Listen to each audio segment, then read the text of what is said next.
শুভ সকাল। আজ 5ই জ্যৈষ্ঠ 1433, ইংরাজির 20শে মে 2026।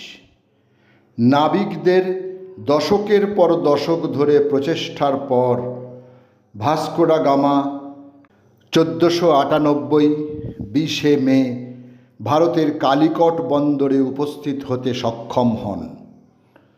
1986 20শে মে প্রতিষ্ঠিত হয় পশ্চিমবঙ্গ বাংলা একাডেমি। এটি বাংলা ভাষার সরকারি নিয়ন্ত্রক সংস্থা। ওসমানিয়া সাম্রাজ্যের মক্কায়, বর্তমান সৌদি আরবে 20শে মে 1885 জন্মগ্রহণ করেন প্রথম ফয়সাল, যিনি বৃহত্তর সিরিয়ার স্বল্প সময়ের জন্য বাদশাহ ছিলেন। জন্মগতভাবে তিনি আল হাসিম বংশের সদস্য ছিলেন। বিশ্বের সবচেয়ে গরিব রাষ্ট্রনায়ক হোসে মুজিকার আজ জন্মদিন। 20শে মে 1935 উরুগুয়ের মন্তেভিদেওতে তিনি জন্মগ্রহণ করেন। তিনি ছিলেন উরুগুয়ের রাজনীতিবিদ এবং 2010 সাল থেকে দেশের প্রেসিডেন্ট। রাষ্ট্রপ্রধান হিসেবে প্রাপ্ত বেতনের 90% তিনি ব্যয় করতেন গরিবদের সহায়তা ও ছোট বিনিয়োগের সেবায়। বিভিন্ন খাতে দান করার কারণে তিনি গরিব হয়েই দিনাতিপাত করতেন। তবে তাঁর বিপুল জনপ্রিয়তার পেছনে রয়েছে তাঁর ঠোঁটকাটা কথা, আদর্শবাদী ভাবমূর্তি ও সহজ সরল জীবনযাপন। ক্রিস্টোফার কলম্বাস ছিলেন ইতালীয় নাবিক ও ঔপনিবেশিক।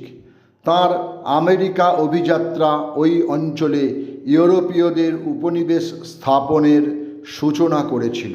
তবে জাহাজ থেকে নামার পর ভেবেছিলেন তিনি ভারতে পৌঁছেছেন।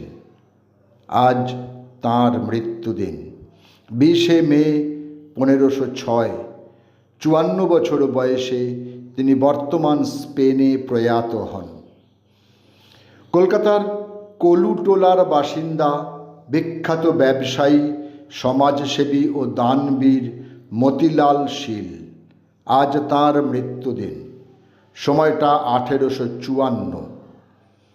বাংলায় হিন্দু সংস্কার আন্দোলনের নেতা প্রতাপচন্দ্র মজুমদার। তিনি হিন্দু ধর্ম এবং খ্রিস্ট ধর্মের দর্শন ও নীতিশাস্ত্রের মধ্যে যোগাযোগের এক আদর্শ প্রতিনিধি ছিলেন। আজ তাঁর মৃত্যুদিন। 20শে মে 1905 কলকাতায় তিনি শেষ নিঃশ্বাস ত্যাগ করেন। ব্রিটিশ সরকারের বিরুদ্ধে তিনি অনলবর্ষী বক্তৃতা দিতেন। তাঁর আহ্বানে হাজার হাজার যুবক স্বাধীনতা সংগ্রামে ঝাঁপিয়ে পড়তেন। তিনি বিপিনচন্দ্র পাল। 1906 তিনি প্রকাশ করেন বন্দে মাতরম পত্রিকা।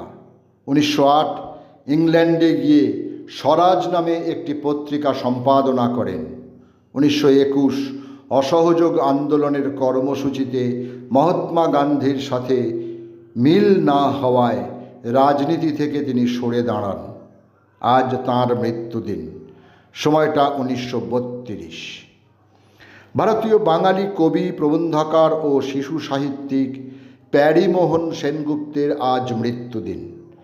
20শে মে 1947, 54 বছর বয়সে কলকাতায় তিনি শেষ নিঃশ্বাস ত্যাগ করেন।